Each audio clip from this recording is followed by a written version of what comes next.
பிறப்புக்கும் இறப்புக்கும் என்ன வித்தியாசம் அப்படின்னு கேட்டால் நம்மள யாருக்குமே தெரியாது. பிறக்கிறவங்க என்னைக்காவது ஒரு நாள் இறந்து தான் ஆகணும். ஆனால் இறந்தவங்க எப்போவுமே திரும்பி வர மாட்டாங்க அப்படின்ற ஸ்டோரியை நமக்கு கிளியராக எக்ஸ்பிளைன் பண்ண வெப் சீரிஸ் தான் கிளிச். 2015 ஆஸ்திரேலியன் டிவி சீரீஸாக ரிலீஸ் ஆன இந்த வெப் சீரிஸை டைரக்ட் பண்ணியிருக்காங்க Emma Freeman and Tony Krawitz. This is your Yara's voice over. நான் உங்கள் யாரா. நம்ம சேனலை சப்ஸ்கிரைப் பண்ணாதவங்க சப்ஸ்கிரைப் பண்ணிக்கோங்க. ரொம்ப தேடி தேடி உங்களுக்காகவே டிஃப்ரெண்ட்டான ஸ்டோரி லைன் கண்டுபிடிச்சி உங்களுக்காக நான் வீடியோ போட்டுட்ருக்கேன். So without any further delay நம்ம இந்த வீடியோக்குள்ளே போயிடலாம். சீரீஸோட ஸ்டார்டிங்கில் 2015 நடக்கிற ஒரு இன்சிடெண்ட்டை காமிக்கிறாங்க. 16 வயசான சின்ன பையன் போ சைக்கிளில் போயிட்டுருக்கான். அந்த டைமில் அவனுக்கு யாரோ அழுகிற மாதிரி ஒரு சவுண்டு கேட்குது. உடனே அவனோட சைக்கிளை பார்க் பண்ணிட்டு பக்கத்தில் இருந்த சுடுகாட்டுக்கிட்ட போய் பார்க்குறான். அங்கே ஒரு பொண்ணு உடம்பு ஃபுல்லாக ஒட்டு துணி கூட இல்லாமல் உடம்பு ஃபுல்லாக சேரும் சகதியுமா போவை நோக்கி அழுதபடியே நடந்து வந்துட்டு இருப்பா. இதை பார்த்த போ ரொம்பவே பயந்து போயிடுறான். உடனே பக்கத்தில் இருந்த ஒரு மரத்துக்கு பின்னாடி போய் ஒளிஞ்சிட்டு அந்த பொண்ணை வீடியோ எடுக்க ஸ்டார்ட் பண்ணுறான். போக்கு பின்னாடி இருக்கிற கல்லறைக்குள்ளேருந்து இன்னொரு ஆள் வெளியில் வந்து அதே மாதிரி கத்த ஆரம்பிக்கிறான். இதை பார்த்த போ ரொம்பவே பயந்து போயிடுறான். அந்த சீனை கட் பண்ணிட்டு சீரீஸோட இன்ஸ்பெக்டர் ஜேம்ஸை காமிக்கிறாங்க. ஜேம்ஸ்க்கு ஒரு ஓல்டு லேடி கிட்ட இருந்து கால் வருது. உடனே அந்த இடத்துக்கு போய் பார்க்குறாரு. அப்போ அந்த ஓல்டு லேடி சொல்றாங்க, என்னோட நாய்க்கு வெறி பிடிச்சிருச்சு, நாய்க்கு வெறி பிடிச்சனால என்னோட ஆட்டை அது சாப்பிட்டுருச்சு அப்படின்னு சொல்றாங்க. உடனே ஜேம்ஸ் அந்த நாயை கண்ட்ரோல் பண்ணி கட்டுறாரு. அந்த டைம்ல ஜேம்ஸோட ஹையர் ஆஃபீஷியல்ஸ் கிட்ட இருந்து அவருக்கு கால் வருது. சிமெண்ட்ரியில ஏதோ ஒரு பிரச்சனை, நீ அங்க உடனே போய் பாரு அப்படின்னு சொல்றாங்க. உடனே ஜேம்ஸ் அங்கிருந்த சுடுகாட்டுக்கு போறாரு. அங்க போய் பார்த்தா ஜேம்ஸோட கண்ணுக்கும் அந்த உடம்புல ஒட்டு துணி கூட இல்லாம உடம்பெல்லாம் சேரும் சகதியுமா அழுதுட்டு இருந்த பொண்ணு கண்ணுக்கு படுறாங்க. உடனே அவங்க கிட்ட போய் உங்களுக்கு என்ன ஆச்சு அப்படின்னு கேக்குறாங்க. ஆனா அந்த பொண்ணுக்கு எதுவுமே ஞாபகம் இல்ல. அந்த பொண்ணோட கால்ல அடிபட்டு ப்ளீட் ஆயிட்டு இருந்திருக்கும். அதனால ஜேம்ஸ் டாக்டருக்கு கால் பண்ணி வர சொல்றாங்க. கொஞ்ச நேரம் போக போக இருக்கிற எல்லா கல்லறையில இருந்துமே கொஞ்சம் கொஞ்சமா அழுக சத்தம் வர ஸ்டார்ட் ஆகுது. ஒருத்தரா கல்லறையில இருந்து சேரும் சகதியுமா வெளியே வர ஆரம்பிச்சிடுறாங்க. எல்லாருமே நேக்கடா இருக்காங்க. கல்லறையில இருந்து வெளியில வந்த 5 பேரை ரெஸ்கியூ பண்ணி ஜேம்ஸ் அப்புறம் டாக்டர் எலிசா அவங்க 2 பேரும் மெடிக்கல் சென்டருக்கு கூட்டிட்டு போய் செக் பண்றாங்க. எல்லாரையும் செக் பண்ணி பார்க்கறாங்க. எல்லாருக்குமே ஹார்ட் பீட் டோட்டலா நார்மலா இருக்கு. இதெல்லாம் பார்த்து கன்ஃபியூஸ் ஆன ஜேம்ஸ் ஒருத்தர்கிட்டயா என்கொயர் பண்ண ஸ்டார்ட் பண்றாரு. நீங்கெல்லாம் எப்படி அந்த செமெண்ட்ரிக்கு போனீங்க? யாராவது உங்களை கடத்திட்டு வந்து யூஸ் பண்ணிக்கிட்டாங்களா? கல்ட் ஆக்டிவிட்டி ஏதாவது பண்ணாங்களா? உங்களை பலி கொடுக்கறதுக்காக கூட்டிட்டு வந்தாங்களா? இல்ல வேற ஏதாவது உங்களுக்கு ஞாபகம் இருக்கா? பிளாக் மேஜிக்ல மாட்டிக்கிட்டீங்களா அப்படின்னு நம்பர் ஆஃப் क्वेश्चंस கேக்குறாரு. ஆனா அங்க இருந்த யாருக்குமே தான் யாரு என்ன பண்ணிட்டு இருந்த அப்படின்றது ஞாபகம் இல்ல. சிமெண்ட்ரியில இருந்து இன்னொரு ஆள் வெளியில வராரு. யாருக்கும் தெரியாம சிமெண்ட்ரியில இருந்து வெளியில ஓடி போக ட்ரை பண்ணிட்டு இருக்காரு. அந்த டைம்ல போ அந்த ஆள் பின்னாடியே போறான். எல்லாருமே தான் யாரு அப்படின்னு யோசிக்க ஆரம்பிக்கிறாங்க. அந்த டைம்ல ஒரு பொண்ணு தன்னோட கையில இருக்கிற ரிங் எடுத்து பாக்குறா. அதுல கேட் அப்படின்னு எழுதியிருக்கு. அந்த பொண்ணோட வெட்டிங் ரிங் தான் அது. இன்னொரு பையனுக்கு இவங்க பேசுகிற லாங்குவேஜ் எதுவுமே புரிஞ்சிருக்காது. பிகாஸ் அவன் வந்து ஒரு இட்டாலியனாக இருப்பான். அதனால எப்படியாவது இங்கேருந்து தப்பிச்சு போகணும் அப்படின்னு சொல்லிட்டு அந்த இடத்துலேருந்து வெளியில் ஓடி போகிறான். ஓடி போயிட்டுருக்க டைமில் தான் அந்த பையனுக்கு ஸ்ட்ரைக் ஆகுது. அவனோட பேர் கார்லோ அப்படின்னு. அந்த டைமில் இன்ஸ்பெக்டர் ஜேம்ஸ் அங்கே வந்துடுறாரு. அந்த பையனை கன்வின்ஸ் பண்ணி திரும்ப ரூம்குள்ளே கூட்டிகிட்டு போயிடுறாரு. கேட்டை பார்த்த இன்ஸ்பெக்டர் ஜேம்ஸ் ரொம்பவே ஷாக் ஆயிடுறாரு. அது நிஜமாவே கேட் தானா அப்படின்னு தொட்டு பார்க்குறாரு. ஏன்னா கேட் வந்து 2 வருஷத்துக்கு முன்னாடியே பிரஸ்ட் கேன்சர்னால இறந்து போயிருப்பாங்க. இதெல்லாம் பார்த்த டாக்டர் எலிசா என்ன ஆச்சு ஜேம்ஸ் அப்படின்னு கேட்குறாங்க. அந்த டைமில் ஜேம்ஸ் எக்ஸ்பிளைன் பண்ணுறாரு. இது வேற யாரும் இல்லை, என்னோட ஒய்ஃப் தான். 2 வருஷத்துக்கு முன்னாடி இவ இறந்துட்டா. ஆனால் இப்போ இவ எப்படி உயிரோட வந்தான்னு எனக்கு தெரியல அப்படின்னு சொல்கிறாங்க. அதுக்கு எலிசா, ஜோக் பண்ணாத ஜேம்ஸ், இறந்தவங்க எப்படி திரும்ப வருவாங்க? உன்னோட கற்பனையா இருக்கும், இல்லைனா இவங்க பார்க்கறதுக்கு உன்னோட ஒய்ஃப் மாதிரி இருப்பாங்க அப்படின்னு சொல்றா. அதுக்கு உடனே ஜேம்ஸ் தன்னோட ஒய்ஃபோட ஃபோட்டோ எடுத்து காமிக்கிறாரு. அதுக்கப்புறம் அவங்களுக்கு கையில் ஒரு பர்த் மார்க் இருக்கும் அப்படின்னு சொல்றாரு. பர்த் மார்க்கை பார்த்தோன்னே ஜேம்ஸ் கண் கலங்கி நிற்கிறாரு. 2 வருஷத்துக்கு முன்னாடி இறந்து போனவ இப்போ என்னோட கண்ணு முன்னாடி உயிரோட எப்படி நிற்கிறா அப்படின்ற ஒரு ஷாக்லேயே ஜேம்ஸ் அழுக ஆரம்பிக்கிறாரு. கல்லறையிலேருந்து யாருக்குமே தெரியாமல் வெளியில் வந்த அந்த ஆள் ஸ்ட்ரீட்குள்ளே நடந்துட்டுருக்கான். அவனை ஃபாலோ பண்ணிட்டுருக்கிற போவை பார்த்து ரொம்பவே கோவப்படுறான். நீ எதுக்கு என்ன ஃபாலோ பண்ணுற அப்படின்னு கேட்குறான். அதுக்கு அவன், இல்லை நீ வந்து ஒரு கல்லறைக்குள்ளேருந்து வெளியில் வந்த, அதுதான் க்யூரியாசிட்டினால உன் பின்னாடியே நான் வந்துட்டுருக்கேன் அப்படின்னு சொல்கிறான். அதுக்கு அந்த ஆள், நீ ஏதோ ட்ரீம் பண்ணிட்டு இருப்ப, என் பேர் பேட்ரிக் அப்படின்னு சொல்கிறான். உடனே என்ன ஏதாவது ட்ரிங்க்ஸ் பண்ணுற பிளேஸ்க்கு கூட்டிகிட்டு போ அப்படின்னு சொல்லிட்டு போவுக்கு ஆர்டர் பண்ணுறான். எலிசா ஃபைனலி கேட்டோட டெத் ரிப்போர்ட்டை ஓப்பன் பண்ணிடுறாங்க. பிரெஸ்ட் கேன்சர்னால 2 வருஷத்துக்கு முன்னாடியே கேட் இறந்துட்டா அப்படின்னு சொல்கிறாங்க. ஆனால் கேட் இதை கொஞ்சம் கூட நம்பலை. நான் எப்படி இறந்துருப்பேன், நான் இப்போ உயிரோட தானே நிற்கிறேன் அப்படின்னு சொல்கிறா. உடனே இதை கேட்டுக்கு ப்ரூஃப் பண்ணும் அப்படின்றதுக்காக கேட்டோட கல்லறைக்கு எல்லாரும் போகிறாங்க. அங்கே போன ஜேம்ஸ் கேட் கிட்ட சொல்கிறாரு, இதுதான் உன்னோட கல்லறை, 2 வருஷத்துக்கு முன்னாடி நீ இறந்துட்ட, நான் உன்னை இங்கே தான் புதைச்சேன் அப்படின்னு சொல்கிறாரு. அந்த இடத்துல ஒரு சின்ன ஓட்டை மாதிரி இருக்குது, அந்த ஹோல் வழியாக தான் நீ கல்லறைக்குள்ளேருந்து வெளியில் வந்திருக்க அப்படின்னு சொல்லி காமிக்கிறாங்க. இதெல்லாம் பார்த்து கேட் ரொம்பவே பயந்து போய் அழுக ஆரம்பித்து அங்கேருந்து ஓடி போயிடுறா. ஜேம்ஸ் கேட்டோட பின்னாடி போக ட்ரை பண்ணுவான். அந்த டைமில் ஜேம்ஸ் கூட ஒர்க் பண்ணுற ஒரு இன்ஸ்பெக்டர் அங்கே வராரு. வந்து என்ன நடக்குது அப்படின்னு சொல்லி கேட்குறாரு. ஆனால் ஜேம்ஸ் இன்ஸ்பெக்டர் கிட்ட எதுவுமே சொல்லாமல் மறைச்சிடுறான். இப்போ டாக்டர் எலிசாக்கு கால் பண்ணி சிமெண்ட்ரிக்குள்ள நிறைய கல்லறைங்க ஓட்டையாக இருக்குது, ஸோ வந்த பீப்புள்ஸ் எல்லாருமே கல்லறைக்குள்ளே இருந்து தான் வெளியில் உயிரோட வந்திருக்கணும் அப்படின்னு சொல்கிறான். எல்லார் மேலேயும் ஒரு கண்ணு வச்சுக்கோ, யாரையும் வெளியில் போக விடாத அப்படின்னு டாக்டர் இன்ஸ்பெக்டர் கிட்ட சொல்கிறாங்க. இன்ஸ்பெக்டர் ரொம்ப நேரமாக கேட்டை தேடினதுக்கப்புறம் ஒரு பார்க்கில் கேட் உட்காந்துருக்கிறத பார்க்குறாரு. அங்கே போயிட்டு நான் உன்னை சிமெண்ட்ரிக்கு கூட்டிகிட்டு வந்து உன்னோட கல்லறையை காமிச்சதுக்கு என்ன மன்னிச்சிரு அப்படின்னு சொல்லிட்டு மன்னிப்பு கேட்குறாரு. நீ கவலைப்படாத, நான் உன்னை பார்த்துக்குவேன் அப்படின்னு சொல்லிட்டு கேட்டுக்கு அஷூரன்ஸ் கொடுக்குறாரு. இதை கேட்ட கேட்டுக்கு பழசெல்லாம் ஞாபகம் வருது.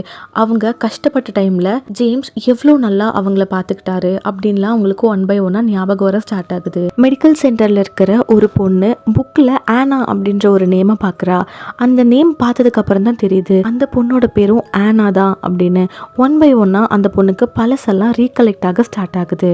இந்த சைடு பேட்ரிக் அண்ட் போவை காமிக்கிறாங்க. 2 பேரும் சேர்ந்து ஒரு பார்க்கு போகிறாங்க. பேட்ரிக் ரொம்ப வருஷத்துக்கு முன்னாடி அந்த பார்க்கு போயிருப்பார். ஆனால் இப்போது டோட்டலாக எல்லா செட்டப்புமே மாறி இருக்கும். இதை பார்த்து ரொம்ப ஃப்ரஸ்ட்ரேட் ஆன பேட்ரிக் அந்த பாரில் இருக்கிற பாட்டில்ஸ் எல்லாம் எடுத்து உடைக்க ஆரம்பிக்கிறாரு. அந்த டைமில் போ அவருக்கு ஒரு ட்ரிங்க் ஆஃபர் பண்ணுறான். அதுக்கப்புறம் க்ரோசரி ஷாப்புக்கு போயிட்டு திருட ஆரம்பிக்கிறாங்க. பொருளெல்லாம் திருடிட்டு 2 பேரும் நல்லா கம்பெனி ஆகிட்டு அங்கேருந்து வெளியில் ஓடி வந்துடுறாங்க. ஓடி வந்துட்டு இருக்க டைமில் சடனாக போ ஒரு ஸ்டாச்சுவை பார்த்து நின்றுடுறான். அது என்ன ஸ்டாச்சு அப்படின்னா பேட்ரிக்கோட ஸ்டாச்சு தான் அது. அதுக்கு கீழே எழுதியிருக்கு 150 வருஷத்துக்கு முன்னாடி ஃபர்ஸ்ட் மேயராக இருந்தவர் பேட்ரிக் அப்படின்னு சொல்லிட்டு போட்டிருக்கு. இதை பார்த்த போ ரொம்பவே ஷாக் ஆகிடுறான். அப்போது பேட்ரிக் கிட்ட சொல்கிறான், நீ வந்து 150 வருஷத்துக்கு முன்னாடி இறந்துட்ட, நீ தான் இந்த ஊரில் ஃபஸ்ட்டு மேயராக இருந்திருக்க அப்படின்னு சொல்கிறான். இதை பார்த்து பேட்ரிக் ரொம்பவே கன்ஃபியூஸ் ஆயிடுறாரு. ஜேம்ஸ் கேட்ட எலிசாவோட வீட்டுக்கு கூட்டிகிட்டு வந்துடுறாரு. அங்கே வந்து இப்போ என்ன பண்ணுறது அப்படின்னு சொல்லிட்டு பேசிகிட்டு இருக்காங்க. அவங்க இந்த எல்லா விஷயத்தையும் ப்ரைவேட்டாக வச்சுக்கலாம் அப்படின்னு சொல்லிட்டு டிசைட் பண்ணுறாங்க. சிமெண்ட்ரியிலேருந்து வெளியில் வந்திருக்காங்க அப்படின்னு தெரிஞ்சால் ரீசர்ச் ஆர்மி சயின்டிஸ்ட் எல்லாருமே இவங்கள ரிசர்ச் பண்ணுறதுக்காக கூட்டிகிட்டு போயிடுவாங்க அப்படின்னு சொல்லிட்டு எல்லா விஷயத்தையுமே ப்ரைவேட்டாக வச்சுக்கலாம் அப்படின்னு சொல்லிட்டு டிசைட் பண்ணுறாங்க. கார்லோ அகெயின் அந்த இடத்த விட்டு வெளியில் ஓடி போக ஸ்டார்ட் பண்ணுறான். அந்த டைமில் சந்தேக கேஸில் ஒரு இன்ஸ்பெக்டர் கார்லோவை பிடிச்சி ஜெயிலில் அடைச்சிடுறாரு. ஜெயிலுக்குள்ள இருந்த கார்லோ பழைய மெமரிஸ் எல்லாம் வர ஸ்டார்ட் ஆகுது. ரொம்ப வருஷத்துக்கு முன்னாடி அமெரிக்கன்ஸ் கார்லோ அதுக்கப்புறம் அவரோட தம்பி அலெக்சாண்டரை பிடிச்சி ப்ரிசனில் அடைச்சிருப்பாங்க. இந்த ப்ரெஷர் தாங்கிக்க முடியாத அலெக்சாண்டர் சூசைட் பண்ணிட்டு ஜெயிலுக்குள்ளேயே இறந்துருப்பாரு. அந்த டைமில் எங்கே கார்லோவும் தப்பிச்சிடுவானோன்னு சொல்லிட்டு அங்கேருந்த சோல்ஜர்ஸ் கார்லோவை சுட்டு கொலை பண்ணியிருப்பாங்க. இது எல்லாமே கார்லோக்கு ஒரு மெமரிஸ் மாதிரி ஃப்ளாஷ் அவுட் ஆகுது. ஜேம்ஸ் போலீஸ் ஸ்டேஷனுக்கு போயிட்டு கார்லோவை திரும்ப மெடிக்கல் சென்டருக்கு கூட்டிகிட்டு வந்துடுறான்.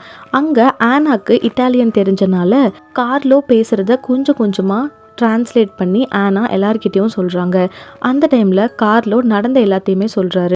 வேர்ல்டு வார் டைமில் நானும் என்னோட பிரதரும் அமெரிக்கன் சோல்ஜர்ஸ்னால கைது செய்யப்பட்டு வந்துட்டோம். அந்த டைமில் என் தம்பி சூசைட் பண்ணிக்கிட்டான், என்ன கொலை பண்ணிட்டாங்க அப்படின்னு சொல்கிறாரு. கார்லோ சொல்கிற காலகட்டத்தில் ஆனாவும் இருந்திருப்பா. அப்போ ஆனாவும் சொல்லுவா, நானும் அந்த காலகட்டத்தில் உயிரோடு தான் இருந்தேன் அப்படின்னு சொல்கிறா. இதெல்லாம் கேட்ட டாக்டர் எலிசா, எனக்கு ஒரு 90 years ஓல்டு பேஷண்ட் ஒருத்தங்க வெளியூரில் இருக்காங்க, நீங்கள் அவனை பற்றி தான் பேசுகிறீங்க அப்படின்னு நான் நினைக்கிறேன் அப்படின்னு சொல்கிறான். இதெல்லாம் கேட்ட கார்லோ, என் தம்பி உயிரோடு தான் இருக்கானா அப்படின்னு சொல்லிட்டு ரொம்ப எக்ஸைட்டடாக மாறிடுறான். உடனே கார்லோ அதுக்கப்புறம் ஜேம்ஸ் 2 பேரும் பக்கத்து ஊருக்கு போய் அலெக்சாண்டரை பார்க்கலான்னு சொல்லிட்டு போகிறாங்க. போயிட்டுருக்க வழியில் ஒரு பர்டிகுலர் ஏரியாவை தாண்டினதுக்கப்புறம் கார்லோவோட கண்ணுலேருந்து பிளட்டு வர ஆரம்பிக்குது. வழியில் கார்லோ துடிக்கிறான். என்னோட பாடி டீகம்போஸ் ஆக ஸ்டார்ட் ஆகுது அப்படின்னு சொல்லிட்டு காரை விட்டு வெளியில் வெளியில வரான். கொஞ்சம் கொஞ்சமா அவனோட பாடி ஆஷா மாறிடுது. இதெல்லாம் பார்த்து ஜேம்ஸ் ரொம்பவே ஷாக் ஆயிடுறாரு. உடனே அந்த ஆஷையும் ட்ரெஸ்ஸையும் எடுத்துட்டு அலிசா கிட்ட ஓடி வராரு. மெடிக்கல் சென்டருக்கு போனதுக்கு அப்புறம் இதெல்லாம் எதனால நடந்துச்சு, ஒரு பர்டிகுலர் ஏரியாவை இவங்களால தாண்ட முடியல அப்படின்ற ஒரு உண்மையை கண்டுபிடிக்கிறாங்க. அடுத்த நாள் காலையில ஜேம்ஸ் அப்புறம் கேட் 2 பேரும் உட்காந்து பேசிட்டு இருக்காங்க.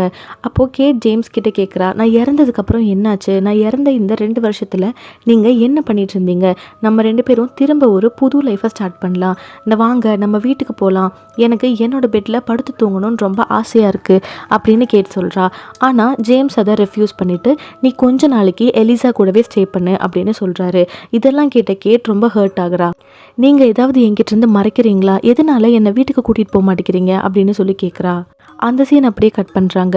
இப்போ ஜேம்ஸ் ஃப்ரெஷன் அப் ஆகிறதுக்காக வீட்டுக்கு போகிறான். அங்கே போய் பார்த்தா தெரியுது ஜேம்ஸுக்கு செகண்ட் மேரேஜ் ஆயிருக்கு. ஜேம்ஸ் கேட்டோட பெஸ்ட் ஃப்ரெண்டு சாராவை தான் ஜேம்ஸ் செகண்டாக மேரேஜ் பண்ணியிருக்கான். இப்போ சாரா ப்ரெக்னெண்ட்டாகவும் இருக்கா. அதனால மட்டும்தான் ஜேம்ஸ் கேட்ட திரும்ப வீட்டுக்கு கூட்டிட்டு வரதுக்கு ரெஃப்யூஸ் பண்ணியிருக்கான். இப்போ சிமெண்ட்ரியில காமிக்கிறாங்க. இன்னொரு ஆள் சிமெண்ட்ரிக்குள்ளேருந்து வெளியில வரான். ஆனா அந்த ஆள் யாரு என்னன்னு எதுவுமே தெரியல. பிகாஸ் அவனோட ஐடென்டிட்டி வச்சிருந்த ஸ்டோன் அந்த இடத்துல இல்லை. எலிசா ஜேம்ஸ் 2 பேரும் சுடுகாட்டில் மீட் பண்றாங்க.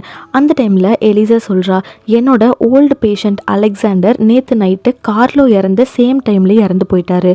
இது கோஇன்சிடென்ஸா இருக்கும் அப்படின்னு எனக்கு தோணலை அப்படின்னு சொல்லி பேசிட்டு இருக்காங்க. அந்த டைம்ல ஜேம்ஸுக்கு ஒரு கால் வருது. ஒரு ஆள் நேக்கடா ஸ்கூல் பக்கத்துல ஓடிட்டு இருக்கான் அப்படின்னு சொல்லி. அந்த ஆள் மற்றவங்க மாதிரி இல்லை, ரொம்பவே அக்ரெசிவா நடந்துக்கிறான். இதனாலேயே ஜேம்ஸ் அவன் கையில ஹேண்ட்கஃப் போட்டு மெடிக்கல் சென்டருக்கு கூட்டிட்டு வந்துட்டு இருக்காரு. அந்த டைம்ல ஃபர்ஸ்ட் சீன்ல காலில் அடிப்பட்ட பொண்ணுக்கு ரொம்ப ப்ளீட் ஆக ஸ்டார்ட் ஆகுது. உடனே இந்த பொண்ணை நம்ம வெளியூர்ல இருக்கிற டவுன் ஹாஸ்பிட்டலுக்கு கூட்டிட்டு போகணும் அப்படின்னு சொல்லி டிசைட் பண்றாங்க. அந்த பொண்ணு கூட இன்னும் 2 பேர்த்த கூட்டிட்டு டவுன் ஹாஸ்பிட்டலுக்கு போக ட்ரை பண்ணிட்டு இருக்காங்க. இந்த 3 பேருமே 100 வருஷத்துக்கு முன்னாடி இறந்து போனவங்க. கார்லோ இறந்து போன பர்டிகுலர் ஸ்பாட்டை ரீச் பண்ணும்போது இவங்க எல்லாரு கண்ணில் இருந்துமே ரெட் கலரில் லிக்விட் வர ஸ்டார்ட் ஆகுது. இதை எப்படியோ தெரிஞ்சுக்கிட்ட ஜேம்ஸ் இந்த இடத்துக்கு வந்தால் இவங்க இறந்து போயிடுவாங்க அப்படின்னு சொல்லிட்டு திரும்ப மெடிக்கல் சென்டருக்கே ரஷ் பண்ணுறாரு. ஆனா அண்ட் கேட் 2 பேரும் வாக்கிங் போயிட்டுருக்காங்க. அந்த டைமில் சிமெண்ட்ரிக்கு போய் பார்க்குறாங்க. அப்போ தான் ஆனாக்கு தெரியுது தன்னோட பேர் மரியா அப்படின்னு. தன்னோட பொண்ணு பேர் தான் ஆனா. மரியா இறந்து போன சேம் டே அன்னைக்கு தான் ஆனாவும் இறந்து போயிருப்பா. இதை பார்த்த மரியா ரொம்பவே கதறி கதறி அழுகுறாங்க. அவங்கள கன்சோல் பண்ண கேட் ஜேம்ஸ் வீட்டுக்கு போகலாம் அப்படின்னு சொல்லிட்டு பிளான் பண்ணிட்டு யாருக்குமே தெரியாமல் ஜேம்ஸ் வீட்டுக்குள்ளே மறைஞ்சு போகிறாங்க. அங்கே போய் ஜேம்ஸ் செகண்ட் மேரேஜ் பண்ணது தன்னோட பெஸ்ட் ஃப்ரெண்டு சாரா அப்படின்னு தெரிஞ்சோடனே கேட் ரொம்பவே மனசொடைஞ்சு போயிட்டு வருத்தப்படுறா. கேட் அங்கிருந்து வெளியில வரதுக்கு முன்னாடியே பிரெக்னென்டான சாரா வீட்டுக்கு வந்துடுறா. அவளுக்கு தெரியாம வீட்டிலேருந்து வெளியில ஓடி வந்துடுறாங்க. கேட் ரொம்பவே மனசொடைஞ்சு போயிடுறா. தன்னோட ஹஸ்பண்ட் 2 வருஷம் கூட தாய் இல்லாம ஃபீல் பண்ணல. உடனே தன்னோட பெஸ்ட் ஃப்ரெண்டை கல்யாணம் பண்ணிக்கிட்டான் அப்படின்னு சொல்லிட்டு வருத்தப்படுறா. கேட் தனியா நடந்து போயிட்டு இருக்கிறத பார்த்த ஜேம்ஸ் அவளை கன்வின்ஸ் பண்ணி மெடிக்கல் சென்டருக்கு கூட்டிட்டு போக ட்ரை பண்றான். ஆனா கேட் அதை ரெஃப்யூஸ் பண்ணிட்டு அந்த ஊரை தாண்ட ட்ரை பண்றா. ஊரை தாண்டும் போது அவளுக்கு எல்லாருக்கும் ஆன மாதிரி உடம்பு சிக்காயிருது. இதை பார்த்த ஜேம்ஸ் அவளை மெடிக்கல் சென்டருக்கு திரும்ப கூட்டிட்டு வந்துடுறான். இன்ஸ்பெக்டர் விக்கு கிட்ட நம்ம இதை பத்தி சொல்லலாம் அப்படின்னு எலிசா கிட்ட சொல்றாரு. ஆனா எலிசா வேண்டாம், அந்த மாதிரி சொன்னா இவங்களுக்கு ஆபத்து அப்படின்னு சொல்றாங்க. இதை கொஞ்சம் கூட ஜேம்ஸ் மைண்ட் பண்ணல அப்படின்னு தெரிஞ்சோடனே எலிசா அங்க இருந்த எல்லா சிமெண்ட்ரியிலேருந்து வெளியில வந்தவங்களையும் கூப்பிட்டுட்டு ஒரு சீக்ரெட்டான பிளேஸ்க்கு போயிடுறா. கார்ல போயிட்டு இருந்த விக்குக்கு ஆக்சிடென்ட் ஆயிருது. பட் லக்கீலி அந்த கார்ல இருந்து அவரு வெளியில வந்துடுறாரு. நிறைய ஊண்டு ஏற்பட்டிருக்கு. எதுக்குமே டாக்டர் கிட்ட போகாம தன்னோட பொண்ணை தானே சரி பண்ணிக்கிறாரு. அந்த டைம்ல ஜேம்ஸ் கிட்ட ஓடி வந்துட்டு நான் சிமெண்ட்ரியிலேருந்து வெளியில வந்து எல்லாரையுமே உடனே மீட் பண்ணும் அப்படின்னு சொல்றாரு. மரியா தன்னோட ஃபார்மர் ஹவுஸ்க்கு போகிறாங்க. அவங்களோட பொண்ணோட மெமரிஸ் எல்லாம் ரீகலெக்ட் பண்ணலாம் அப்படின்றதுக்காக. அங்கே போய் பார்த்தா இந்த கரண்ட் ஓனர்ஸ் எல்லாம் சேர்ந்து மரியாவை வீட்டை விட்டு வெளியே அனுப்பிச்சிடுறாங்க. இதனால மரியா ரொம்பவே டிப்ரெஷனுக்கு போயிட்டு அங்கேருந்து சர்ச்சுக்கு போகிறாங்க. சைடு பேட்ரிக் அண்ட் போவா காமிக்கிறாங்க. பேட்ரிக்கோட பழைய வேர் ஹவுஸ்க்கு போகிறாங்க. அங்கே போய் பார்த்தா யாருமே வந்து வேர் ஹவுஸை ப்ராப்பராக மெயின்டைன் பண்ணுற மாதிரி தெரியல. நிறையா டீனேஜ் பசங்க உட்காந்து ஸ்மோக் பண்ணிட்டு ட்ரிங்க் பண்ணிட்டு இருக்காங்க. அவங்க யார் அப்படின்னா பேட்ரிக்கோட கிராண்ட் சில்ட்ரன்ஸ் தான். அவங்க எல்லாருமே போவை பார்த்துடுறாங்க. அந்த டைமில் அந்த பசங்களோட அம்மா அங்கே வந்துட்டு இந்த பிரச்சனைக்கெல்லாம் காரணம் போதான்னு சொல்லிட்டு போவை பிடிச்சி போலீஸ்கிட்ட ஒப்படைச்சிட்றா. மரியாவை காமிக்கிறாங்க. ஜேம்ஸ் அங்கே வந்து எலிசா மற்றவங்களெல்லாம் எங்கே ஒளிச்சு வச்சிருக்கா அப்படின்னு சொல்லிட்டு கேட்குறாரு. அந்த டைமில் மரியா சொல்கிறாங்க, என்னோட ஹஸ்பண்டை நான் பார்க்கணும், ஒரு தடவை என் ஹஸ்பண்டை எனக்கு கண்டுபிடிச்சி கொடுங்க, பார்த்தா மட்டும்தான் நான் எலிசா மற்றவங்களெல்லாம் எங்கே கூட்டிகிட்டு போயிருக்காங்கன்ற உண்மையை சொல்லுவேன் அப்படின்னு சொல்கிறான். மரியாவோட ஹஸ்பண்ட் ஒரு ஓல்டேஜ் ஹோமில் தான் ஸ்டே பண்ணியிருக்காரு அப்படின்னு சொல்லிட்டு ஜேம்ஸ் மரியாவை அங்கே கூட்டிகிட்டு போகிறாரு. ஆனால் மரியாவை பார்த்தோன்னே ஹஸ்பண்ட் ரொம்பவே கோவப்பட்டு மரியா கிட்ட எதுவுமே பேச மாட்டேங்கிறாரு. ரொம்பவே எக்ஸ்பெக்டேஷனோட அங்கே வந்த மரியா ஹர்ட் ஆகிட்டு திரும்ப போயிடுறாங்க. காரில் போயிட்டுருக்க வழியில் மரியாவுக்கு ஒரு விஷயம் ஃப்ளாஷ் அவுட் ஆகுது. ரொம்ப வருஷத்துக்கு முன்னாடி காரில் ஒரு ஆள் மரியா மேலே கை வச்சு பேசிகிட்டு இருந்திருப்பான். அந்த ஆள் வேறு யாரும் இல்லை, கார் டீலர்ஷிப்போட ஓனர். அந்த ஆளை மீட் பண்ண போகிறாங்க. அப்போ அந்த ஆள் கிட்ட கேட்குறாங்க, எனக்கும் உனக்கும் என்ன ரிலேஷன்ஷிப் இருந்துச்சு அப்படின்னு சொல்லி கேட்குறாங்க. அப்போ அந்த ஆள் சொல்கிறாரு, நான் உன்னை ட்ரை பண்ணது உண்மைதான், ஆனால் நீ என்ன ஸ்லாப் பண்ணிவிட்டு அங்கேருந்து போயிட்ட அப்படின்னு சொல்கிறாங்க. இதை கேட்ட மரியா ரொம்பவே ரிலீஃப் ஆகிடுறாங்க. இப்போது அவங்க 2 பேரும் சேர்ந்து எலிசா மற்றவங்கள ஒளிச்சு வச்சிருக்க இடத்துக்கு போகிறாங்க. போன ஜேம்ஸ் கேட்டு பார்த்து உங்ககிட்ட தனியாக பேசணும் அப்படின்னு சொல்லிட்டு கேட்ட ஒரு லேக் கிட்ட இருக்க ஹவுஸ்க்கு கூட்டிகிட்டு போகிறாரு. அங்கே போனதுக்கப்புறம் ஜேம்ஸ் சொல்கிறாரு, உன்னோட டெத்துக்கு அப்புறம் தான் நானும் சாராவும் க்ளோஸ் ஆனோம், உன்னால தான் நாங்கள் க்ளோஸ் ஆனோம் அப்படின்னு சொல்கிறாரு. அந்த வீட்டில் கேட்டோட எல்லா பிலாங்கிங்ஸும் இருக்குது. இதை பார்த்த கேட் ரொம்பவே சந்தோஷப்பட்டு ஜேம்ஸ் கூட அகெயின் சேர்ந்துருக்க ஆரம்பிக்கிறாங்க.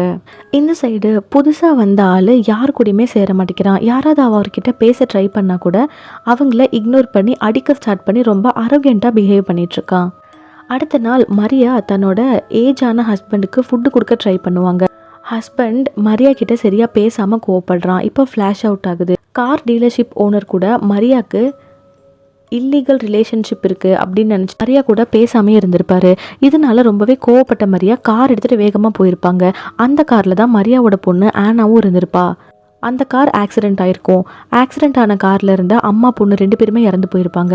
மரியா ஆனாவோட டெத்துக்கு தான் காரணம் அப்படின்னு நினச்சிட்டு ஆனாவோட கல்லறைக்கு போய் கதறி கதறி அழுகுறாங்க.